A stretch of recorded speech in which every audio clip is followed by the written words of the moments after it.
So I'm going to start by talking about how I got involved in launching legacies. So this is called, for all intents and purposes, the setup.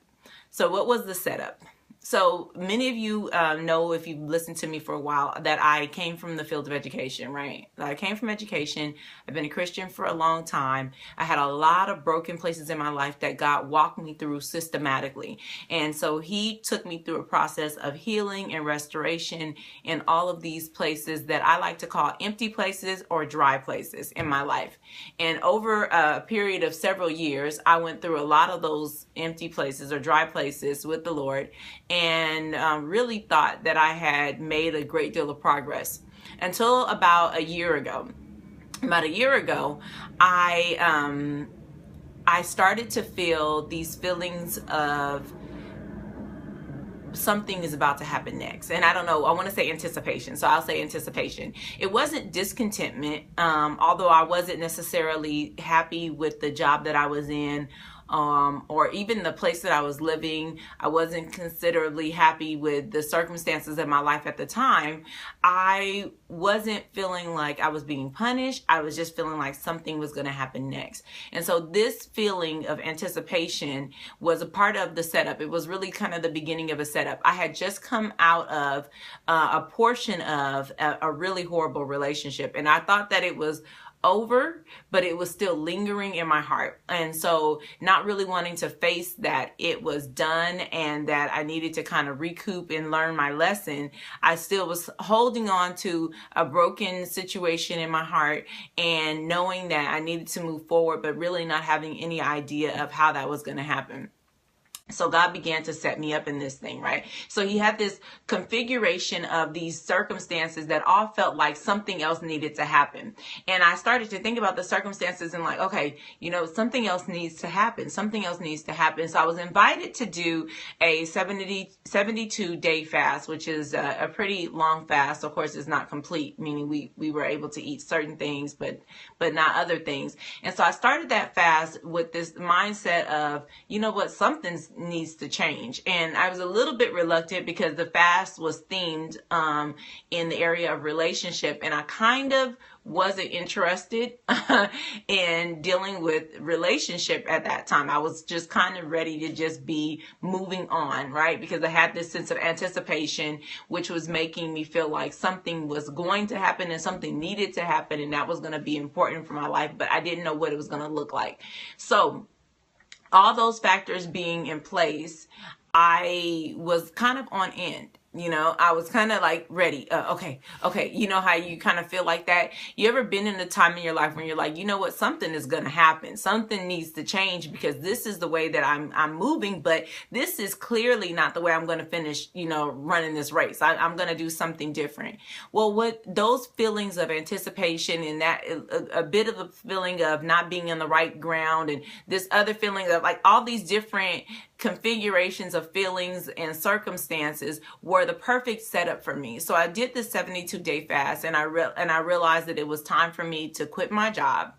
And with the encouragement of some people who I was praying with at the time, I went ahead and quit my job. Of course, that was even more dangerous, but the feeling of knowing something was going to happen was stronger than the desire to feel the stability of a job. And so I quit my job, not sure what was going to happen next. And of course, everybody thought, well, not everybody, but a lot of people thought, you know what, this is too dangerous. How do you quit a job before you get another job? You don't have any new occupation. You don't have, what are you going to do next? Like, what's your next direction? You got to know that before you quit your job. And I was like, I don't feel like I need to know that, but I feel really strongly that I can't be here anymore. So wherever I'm going, here is not the place that I'm supposed to be. So again, a part of the setup.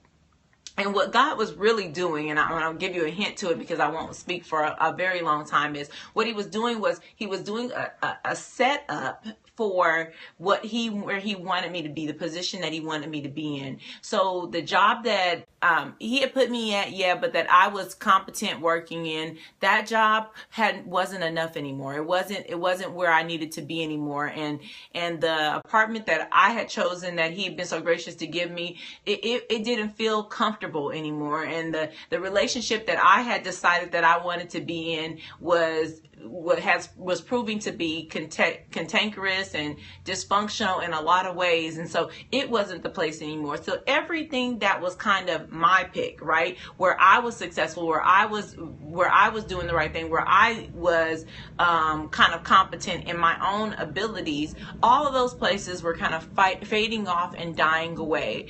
And so I was saying goodbye to those things, right? It was time to move.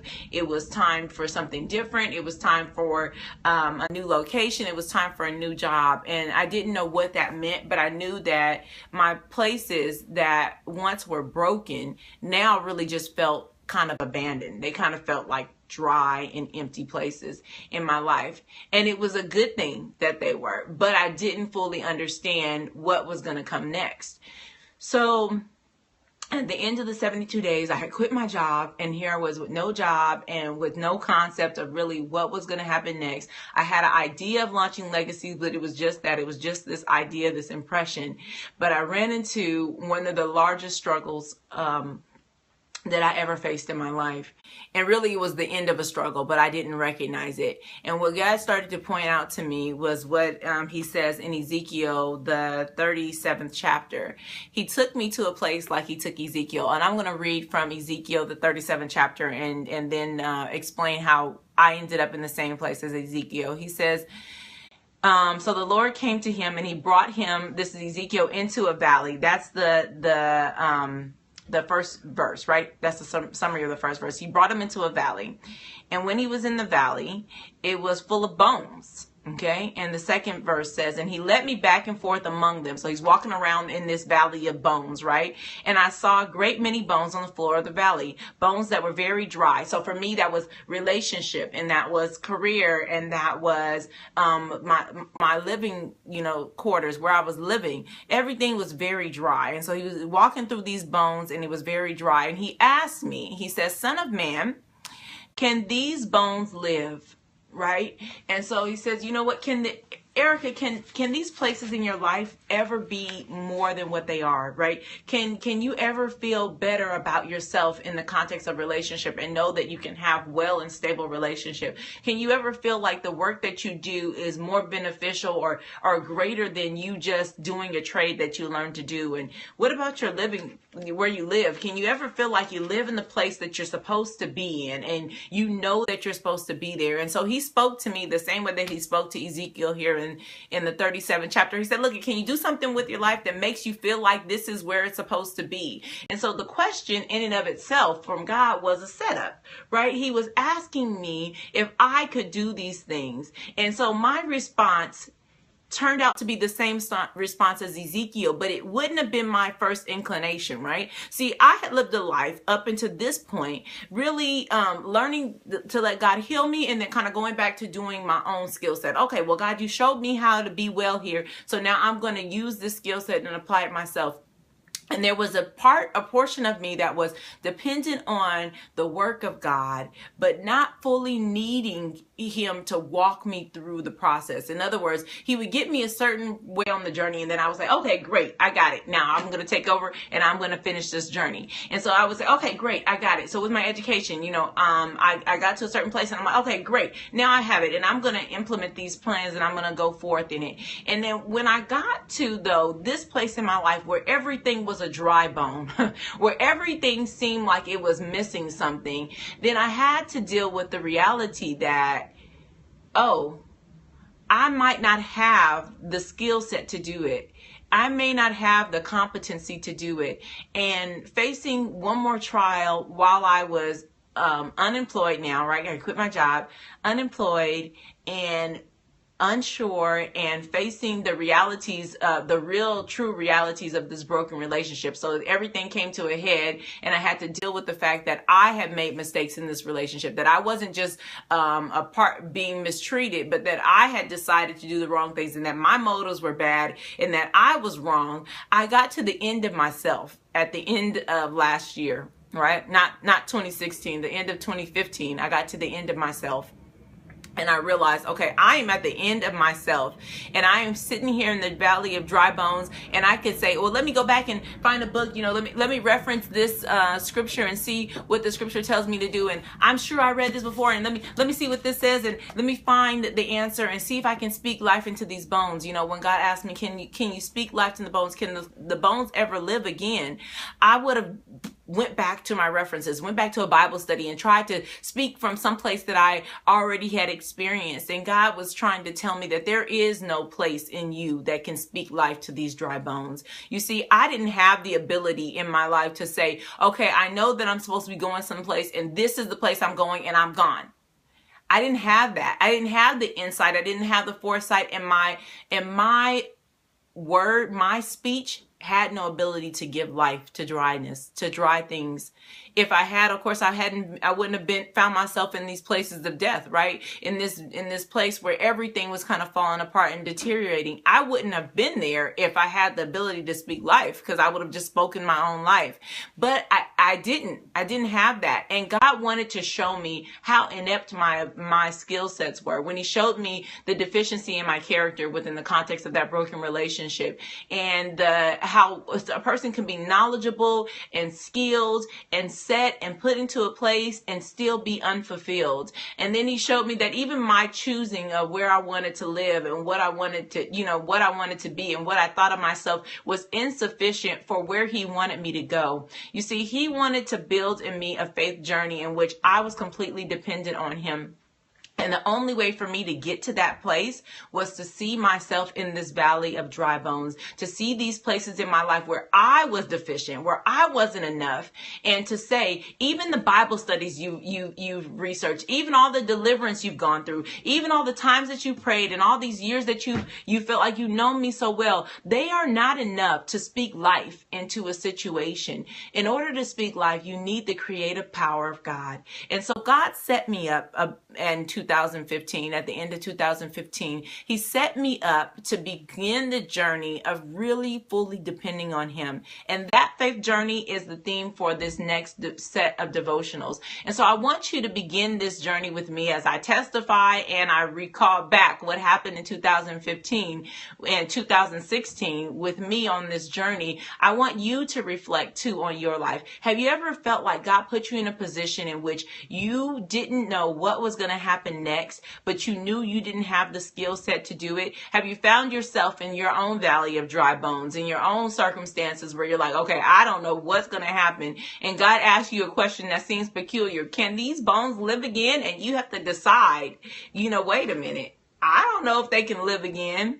Because if they can live again, I can't make them live again. Have you found yourself in that place? And if you have, thought about the things in your life and wondered, can they live again? And then realize that God was setting you up for a journey with him, then you're in the right devotional. And we're going to talk about what that journey looked like and what I learned and how I matured through that process. But I'll start with just this teaser to let you know that I had to say that the same thing that Ezekiel said. I had to say, God, these bones can live again, but only through your power, right? My character can be well, and I can choose what's right, to do what's right, but only through your power. My relationships can be healthy through your power. I can do the work that is a blessing and a fulfillment to not just myself, but to those who you called me to serve, but only through your power. I can be in the place where you want me to be and be sure of it only through your power. Yes, God, the answer to the question is yes. These dry bones can live again, but I've got to abandon all the strategies and all the approaches that I've been taught to use all these years. And I've got to solely and completely trust in you alone.